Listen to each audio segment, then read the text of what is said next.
Shalom Israel.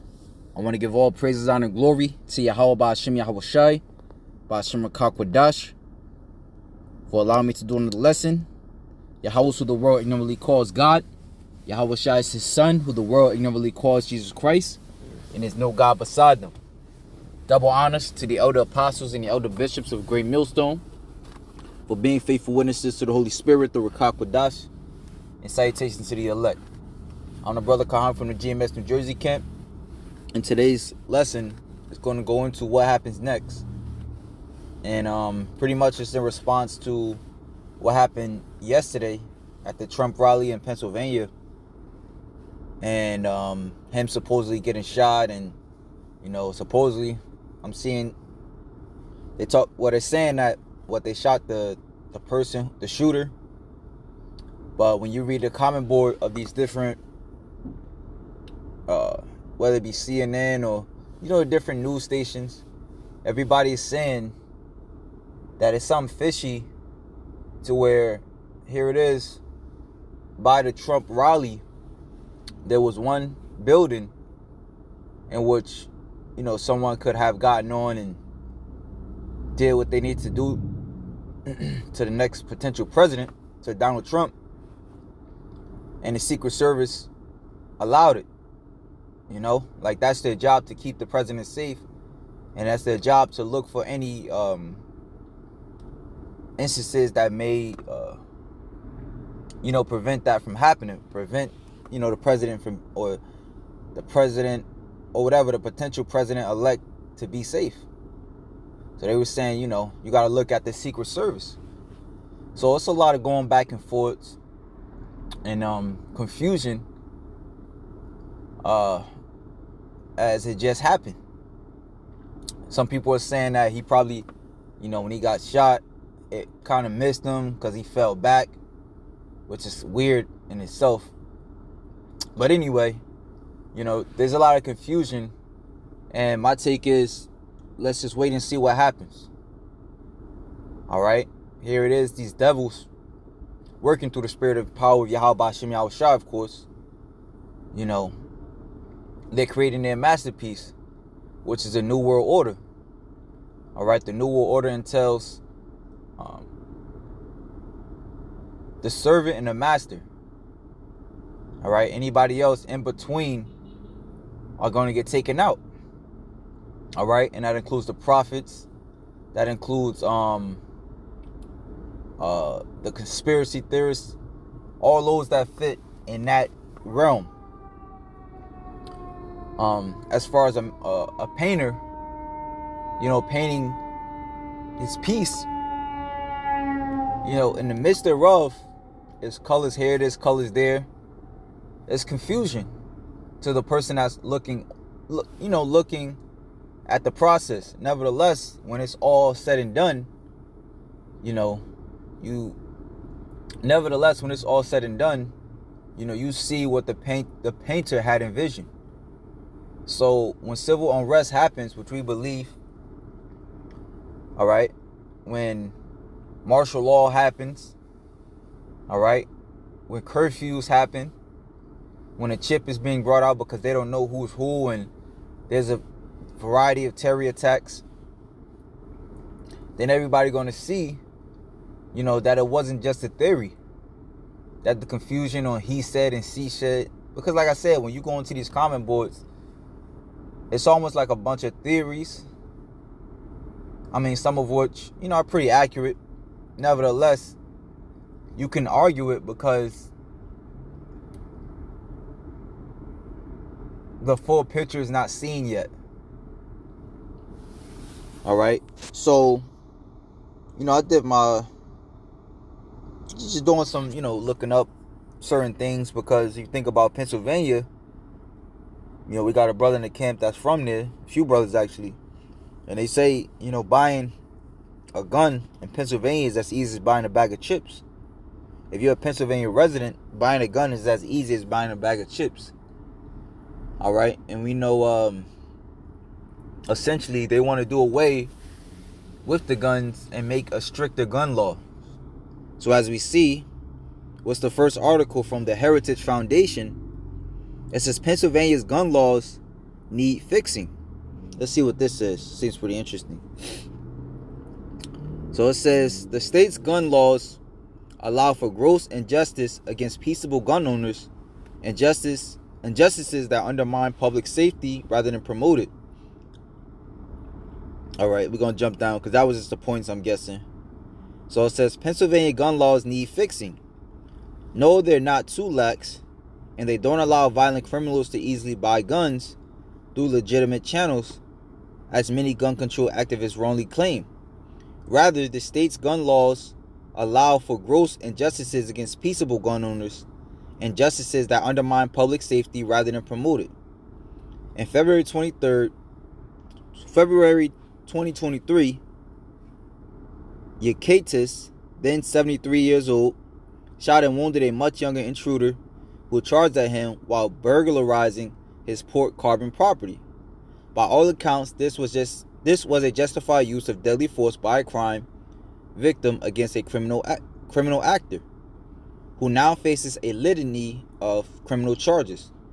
Yet more than a half year after Yakitis used his firearm in self-defense, prosecutors decided to pursue criminal charges against him as well, not for shooting a burglar, but for carrying a firearm in public without a license.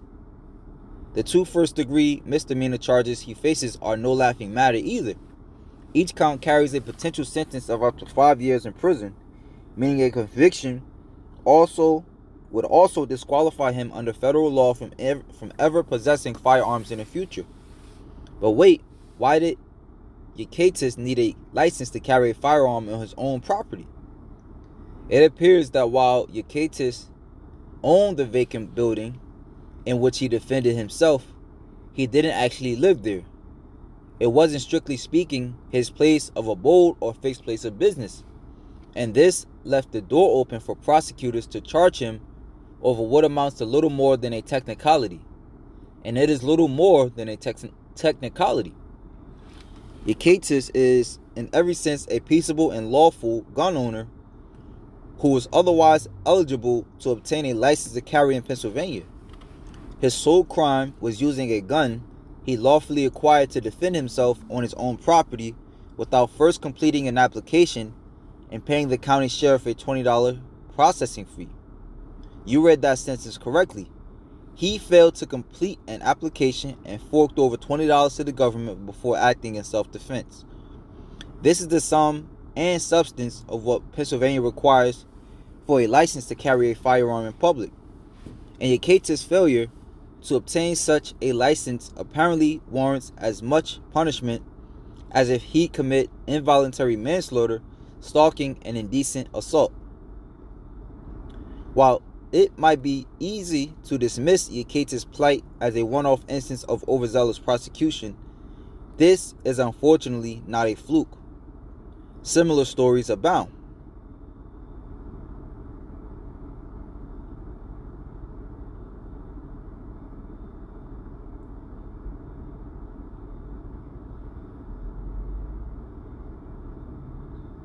Right, so I'm guessing this site seems like a blog.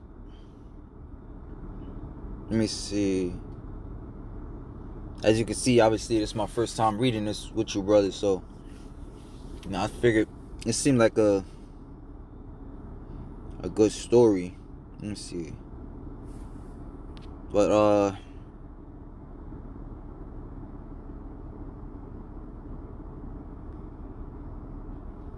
point being is that it's not too hard to get a gun. Yeah, it's not too hard to get a gun in Pennsylvania. Now, I mean, with that being said, even when you go into this article, it seems that even though it's not hard to get a gun, there's many laws around it. And what needs to happen, according to this article, is that there needs to be some cleaning up of gray areas and the use thereof. Now, again, when you follow up with what happened with Trump yesterday, it makes sense that and cleaning up of the gray areas, quote unquote, it would have to be of a stricter circumstance, or would have to be under stricter penalties and or laws for those who choose to get a firearm. It says, okay, a string of historically violent years, yet it remains obsessed with punishing gun owners who merely want to protect themselves. All right, so Salaki about that. I mean, it seemed like a good read based upon the title. Nevertheless, reading on, let's see, states with stricter gun laws see few gun-related child suicides, but no effect on homicides. It says gun laws in Pennsylvania when assassination attempt. Okay, it seemed like it has something to do with what happened yesterday. It says gun laws in Pennsylvania when an assassination attempt was made on DJ Trump. It says the world was in for a shock on Sunday after news broke that Republican U.S. president candidate Donald Trump was shot at during an election rally in the state of Pennsylvania. Trump was injured in his ear and was photographed with blood on his face. Investigators have identified the perpetrator, who has been revealed to be 20-year-old Thomas Matthew Crooks. No other details have been provided by law enforcement authorities about said individual. Now again, we just gotta wait and see, because it's seeming like, people, like I remember, what was it? This is maybe 2012 when I believe it was an active shooter in a Boston Marathon, and supposedly he had, if I'm not mistaken, he had some type of what do they call that when they leave behind a letter? I forgot the name of it. But it seemed like it's always that's always the case. It says this incident brings, where they leave behind a letter telling why they did it, and it's easier for this devil to build a narrative off of a supposed letter that the gunman wrote. So again, we'll see, what comes out of that, what they find. It says this incident brings to the forefront one issue that has been haunting the U.S. for a long time now: gun violence. And if you notice, the perpetrator is always either shot on scene or, maybe sometime afterwards.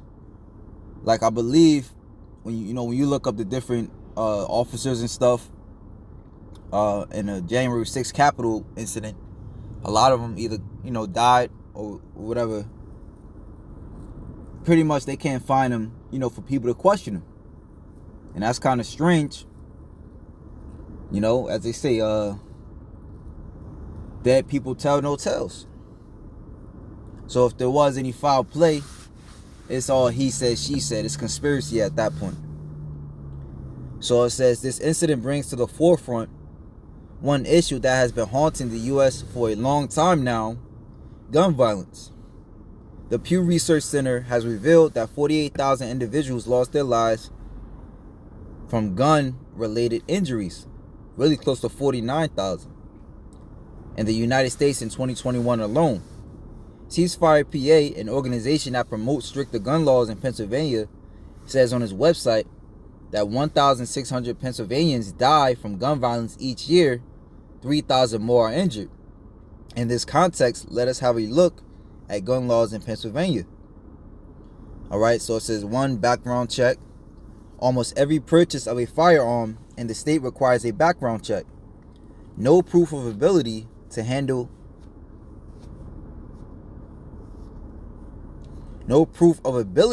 a firearm is required to buy guns. One can simply walk into a store with proper documents and buy as many firearms as they like. It says concealed firearm. The state requires an individual to have proper permission if they are carrying a concealed firearm. Extreme risk law. There is no extreme risk law which permits law enforcement to petition before a court to ensure someone is prevented from accessing guns when in crisis. Can ex-cons carry weapons? The state does not bar an individual from carrying weapons after assaulting or other convictions in case of violence. Are permissions required? There is no permit or registration required either to carry either a long gun or a handgun. There is no restriction on assault weapons of magazine capacity. Can young adults? In January this year, a Pennsylvania court removed restrictions on young adults openly carrying guns during an emergency. Then it says, note, the shooter in the Trump rally has been identified as a 20-year-old man. Can authorities deny permission to own guns? Pennsylvania laws also do not provide law enforcement officials to deny sales of firearms to someone who has been deemed a threat. All right, so I mean, the article paints a picture for itself, and best believe if I can easily, if this is something that came, what they say, come out pretty much hours after that shooting, it's going to be a heavy talking point in times to come, or in days to come.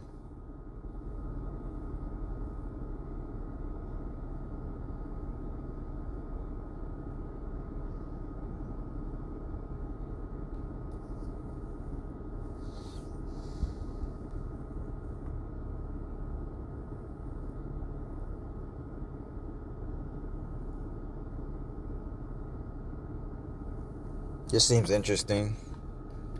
It says researcher at Duke University releases new study on gun violence. Duke University's recent study on gun violence showed that not even restrictive gun laws are having a significant impact among gun deaths among children. Since 2020, guns have ranked as the leading cause of death among people between the ages of 1 to 18.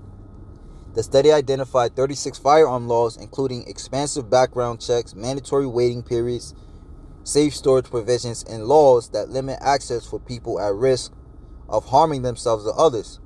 Surprisingly, there were no notable distinctions between states with and without firearm laws where it comes to firearm deaths among children.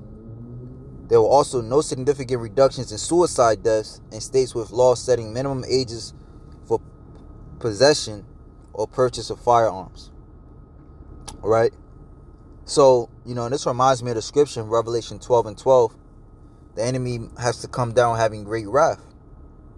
Because in the law or in a country where they said there's more, let me see.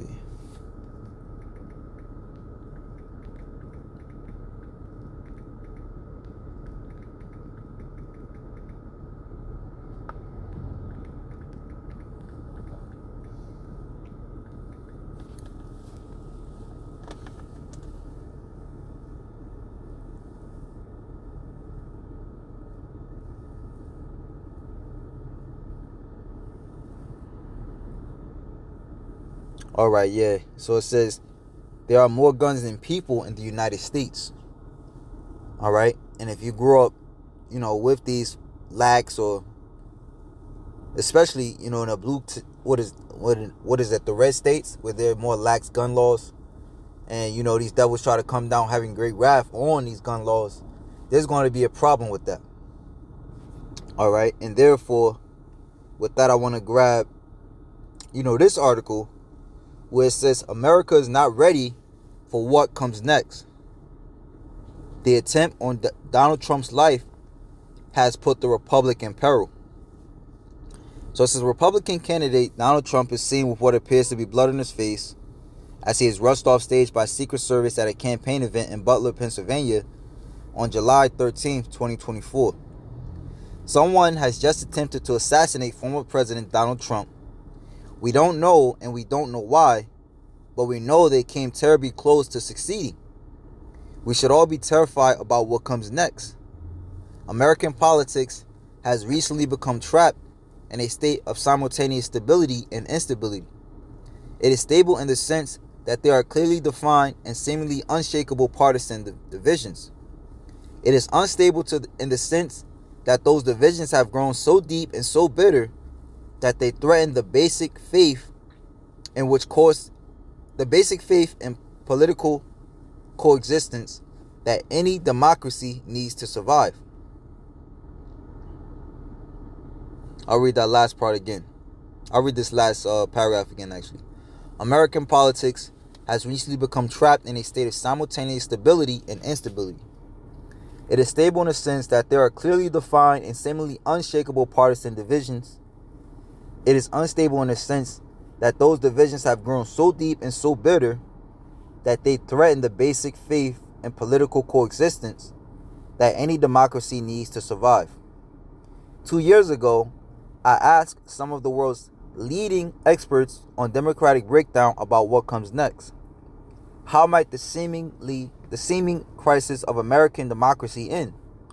Many of them warn of rising political violence.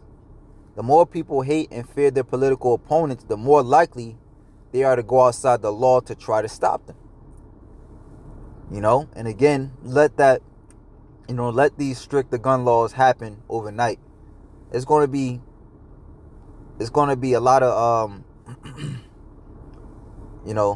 it's going to be a lot of disapproval. All right? It's going to be a lot of disapproval. Right? As far as the political dissidents and instability, well, let me keep reading. But it says, at the time, I wrote that the most likely flashpoint for violent escalation was a presidential election. There you go.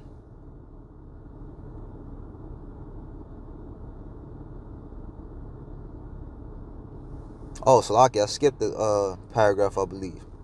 The more people hate and fear their political opponents, the more likely they are to go outside the law to try to stop them.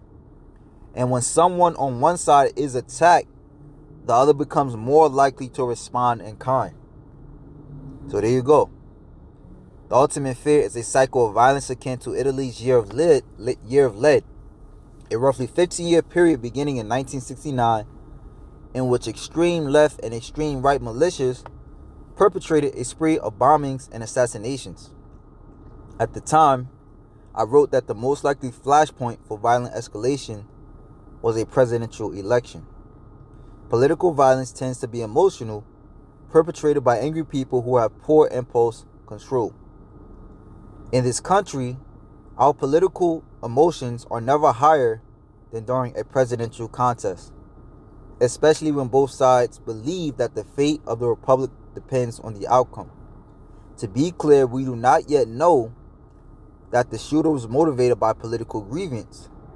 We could be in a scenario akin to John Hinckley's shooting of Ronald Reagan, an assassination attempt motivated by a clinically delusional bid to capture the attention of actress Jodie Foster. But we can say it was clear that the risk of something like this would rise during the election, as would the risk of serious, unpredictable consequences up to and including further violence. In fact, the very circumstance that make political violence are more likely in today's America are the same ones that render our political system ill-equipped to handle these consequences. And at the end of the day, like the scriptures tell us in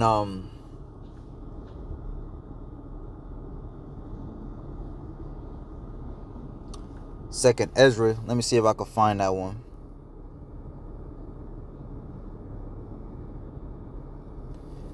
15 verse 14. Woe to the world. Let me start at the top, then I'll jump down. It says 15 verse 5. 15 and 1 I'll start at. 2nd Ezra 15 and 1. And for those who don't know, this is the Apocrypha taken out of the Bible by the Biblical Destruction Group, in which I want to say, well, we already know it's canon. There's various precepts that point to the history of the Apocrypha. One being John 10 and 22, where Yahweh Shai, who the world normally calls Jesus Christ, celebrated the Feast of Dedication. All right, which that entails the time of the Grecian persecution against the Jews. That's valuable history that was taken out by the devil himself, the so-called white man. All right, so the Apocrypha, Esdras, which is the same Ezra written of in the Old Testament, is given visions by the Most High through the angel, I believe it's Uriel, if I'm not mistaken. All right, and here it is. He says, "Behold, speak thou in the ears of my people, the Israelites, the words of prophecy, which I will put in my mouth, in thy mouth, saith the Lord, and cause them to be written in paper, for they are faithful and true. Fear not the imaginations against thee, let not the incredulity of them trouble thee that speak against thee. For all the unfaithful shall die in their unfaithfulness. Behold, saith the Lord, I will bring plagues upon the world, the sword, famine, death, and destruction." And when you match that with Matthew 24, Yahushua also says the same thing, that there will be wars and rumors of wars.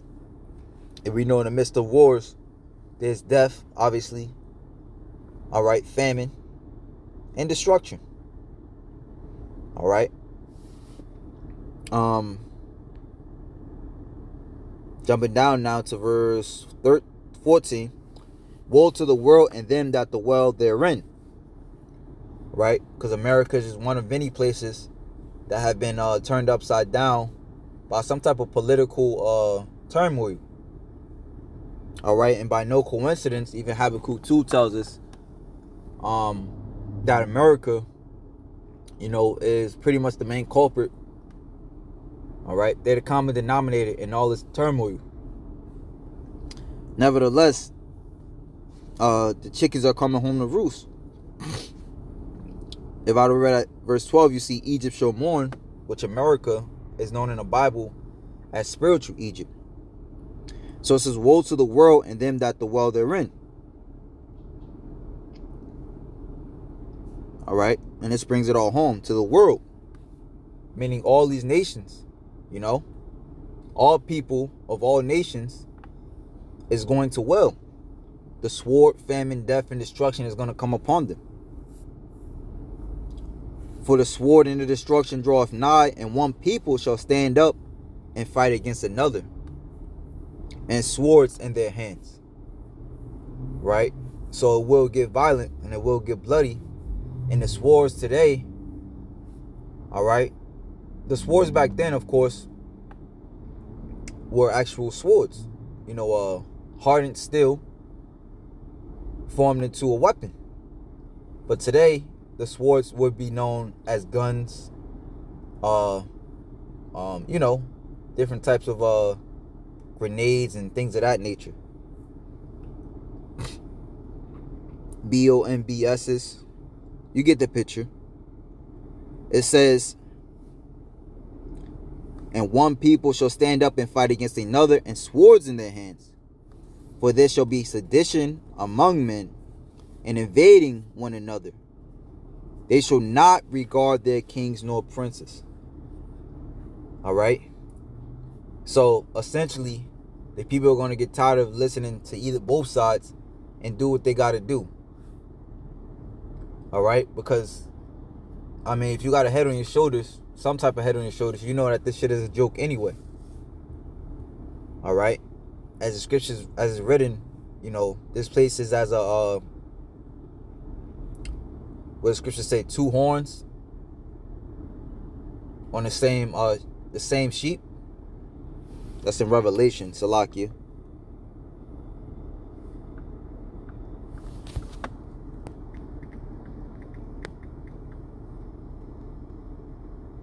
Yeah, it says, and I beheld, Revelation 13 and 11, and I beheld another beast coming up out of the earth.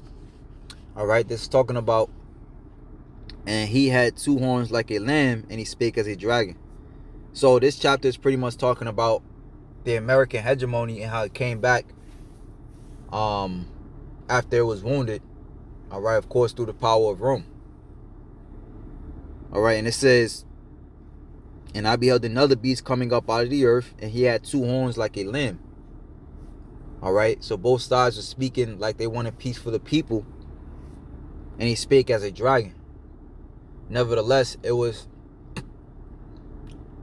to the end thereof, their policies brought death to the people, just like the Roman Empire. They don't give a fuck about you. in so many words. Either side, because they both work, you know, for these elites. All right, they got the same master.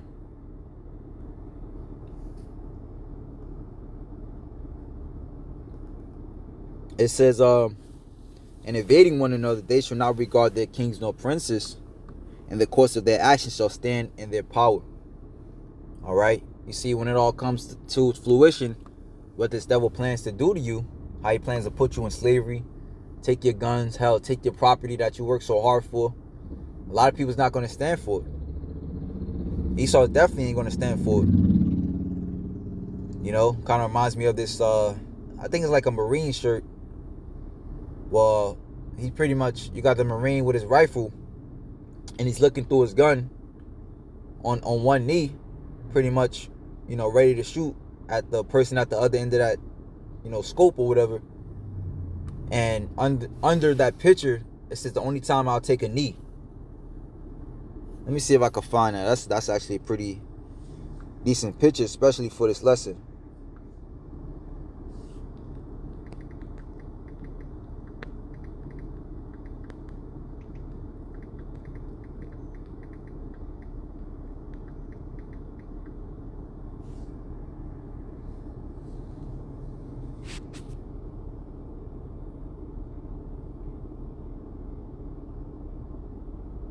Right, so it says the only time this patriot takes a knee. Wait, hold up. Nah, Salakia. That said some bullshit. This is what I actually was looking at. I mean, this is what I actually seen. Salakia about that. You know. It says this is how patriots take a knee. So as you can see, you know, you got the American flag in the background. You know. And he's pretty much at war.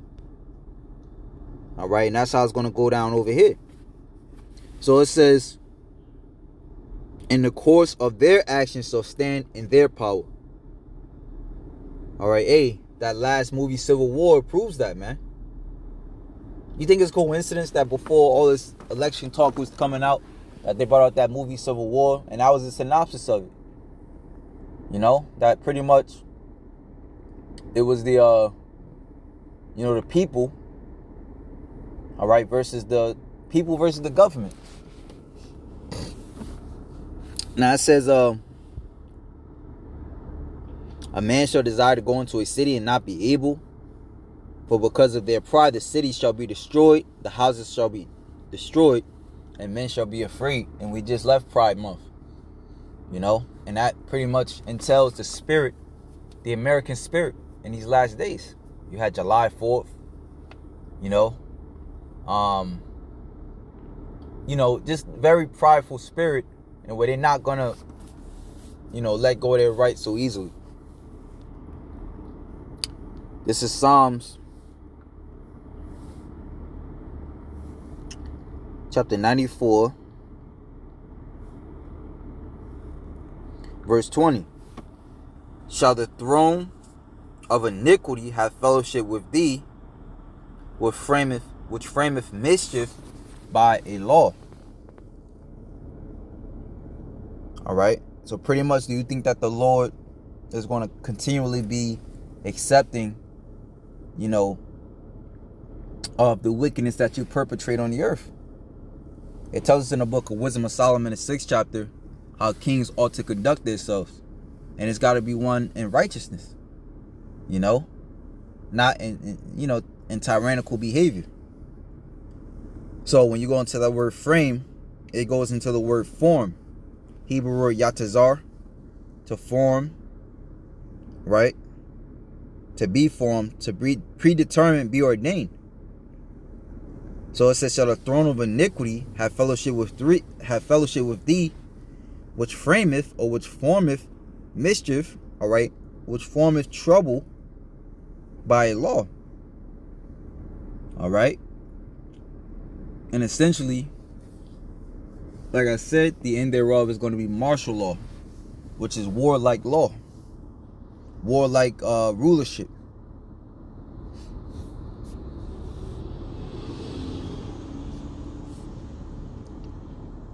Hey, Esau is going to come a time where this devil is not going to be using gradualism anymore. He's going to tell you what it is, and you're going to get in line, or he's going to clip you. Right?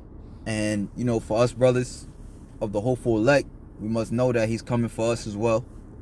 You know, because as a statement I made in the beginning, anybody that's not in line, it even tells us in Revelation 13 and 15, so I'm not making it up. All right?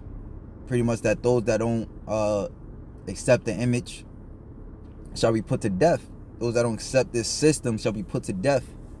You can find out Revelation 13 and was around 14 and 15. Okay. This is the book of Habakkuk chapter 2. Verse 12. Woe to him that buildeth a town with blood, and establishes a city by iniquity. Behold, it is not of Yahweh of hosts, the Lord of hosts, that the people shall labor in the very fire, and the people shall weary themselves for very vanity. Alright, but that was pretty much the point. Woe to him that buildeth a town with blood. Right? Again, when you go, you know, how this devil normally moves with gradualism, the opposite, or the antonym, if you will, of gradualism is catastrophism. Which the root word of that is catastrophe. So when he comes with full force, that's catastrophe waiting to happen on both sides. You're right, you know? And essentially the Lord is not, the Lord wants to destroy this place. The Lord has already wrote about the third world's woe, to where Babylon shall be taken, Revelation 18. All right. And essentially this man, you know, this man is not meant to rule. Right? So the Lord is going to put his spirit to do everything that he hates, so that he can be justified in taking them out. Right? And the scriptures tell us about how the Lord takes down one king and set up a proud king, humble kings in his stead.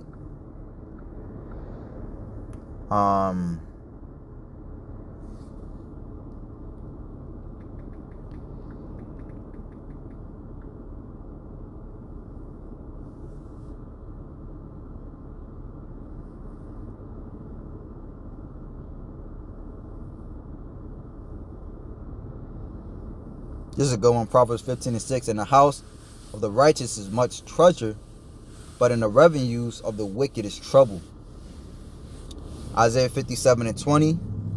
But the wicked are like the troubled sea, when it cannot rest, whose waters cast up mire and dirt. So essentially the wicked, the so-called white man, tells us in Revelation 20, 2 Thessalonians 2 and 9, was it 8 and 9, around that area, that he's coming as a working of Satan. You know, scriptures call him that old serpent, the devil. All right. The earth is given into the hand of the wicked. He covered the faces of the judges thereof. All right. This is him. This is why everybody believes the Lord is a so-called white man. You know, why wasn't the Lord painted as a Chinese man or an Arab man? No, he's painted as a so-called white man, going to show you that the white people are the wicked. Well, I'm not going to say white. I'm going to say Esau is the wicked, the so-called white man. Right? Because it's not about a color thing. Nevertheless, I read Isaiah 57 and 20 again. We'll end it out. But the wicked are like the troubled sea, when it cannot rest, whose waters cast up mire and dirt. Right? So essentially, the wicked is going to be spewing out pain, and the wicked is going to bring, you know, pain and torture and the ugliness to this world, for lack of better terms. You know, so with that, stay prayed up. You know, ask Yahweh Ba'Shem Yahweh Shai, speaking to you, hopeful elect, of course, to cover you in these days, because it's about to get interesting. Hell, even there was warnings from the FBI and certain you know, people up in that realm that was speaking on potential terror attacks. All right, and now you got the Olympics coming up again. You got the election year, of course. Right, so we don't know when he's moving, but we know he definitely is. Hey man, so with that, May Yahweh Hashem Yahweh Shai keep you brothers and you few sisters safe. Shalom to the elect.